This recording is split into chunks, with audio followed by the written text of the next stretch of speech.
সেই ১৯৩৪-এর প্রথম বিশ্বকাপ থেকে শুরু করে ২০২২ কাতার বিশ্বকাপ, প্রতিবারই স্পেন দলে অন্তত একজন রিয়াল মাদ্রিদের প্লেয়ার ছিল। এমনকি ২০১০ সালে স্পেন যখন নিজেদের ইতিহাসের প্রথম বিশ্বকাপ জেতে, সে দলের ক্যাপ্টেন ছিল একজন রিয়াল মাদ্রিদের প্লেয়ার, সেইন্ট ইকার কাসিয়াস। ফুটবল বিশ্বকাপের ইতিহাসে এবারই প্রথম রিয়াল মাদ্রিদের কোনো প্লেয়ারকে ছাড়াই বিশ্বকাপ খেলছে স্পেন।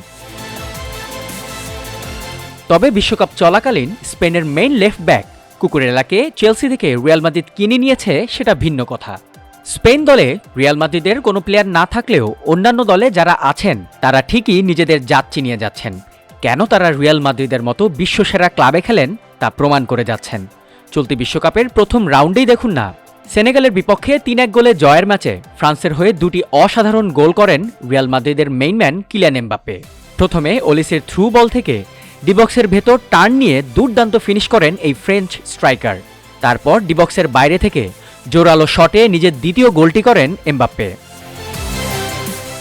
মরক্কোর বিপক্ষে ব্রাজিল ১-১ গোলে ড্র করলেও সেলেসাওদের হয়ে একমাত্র গোলটি করেন রিয়াল মাদ্রিদের লেফট উইঙ্গার ভিনিসিয়াস জুনিয়র। ডিবক্সের ভেতর একজন ডিফেন্ডারকে কাট ইন করে দুজনের মাঝখান দিয়ে টপ রাইট কর্নারে দুর্দান্ত ফিনিশ করেন এই ব্রাজিলিয়ান। গোলটিকে বিশ্বকাপের প্রথম রাউন্ডের অন্যতম সেরা গোলও বলা হচ্ছে। শুধুমাত্র এমবাপ্পে ভিনিসিয়াস নয়, ইংল্যান্ডের হয়ে গোল পেয়েছেন জুড বেলিংহামও। ক্রোয়েশিয়ার বিপক্ষে ৪-২ গোলে জয়ের ম্যাচে ডান দিক থেকে স্প্রিন্ট নিয়ে অসাধারণ এক সোলো গোল করেন রিয়াল মাদ্রিদের এই ইংলিশ মিডফিল্ডার। অন্যদিকে গোল না পেলেও ব্রাজিলের বিপক্ষে মরক্কোর হয়ে ঠিকই ম্যাজিক্যাল এক অ্যাসিস্ট করেন ব্রাহিম ডিয়াজ। মাঝমাঠ থেকে ব্রাজিলের দুই ডিফেন্ডারের মধ্য দিয়ে ইসমাইল সাইভারিকে দুর্দান্ত একটি থ্রুবল দেন এই রিয়াল মাদ্রিদ প্লেয়ার, সেটিকে অসাধারণ গোলে কনভার্ট করেন সাইভারি।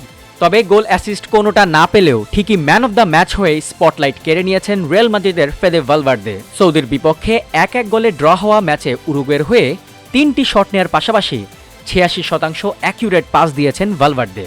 তাই এসব দেখে মনে হতেই পারে বিশ্বকাপ দলে রিয়াল মাদ্রিদের প্লেয়ার না থাকাটা হয়তো ওই দলেরই লস।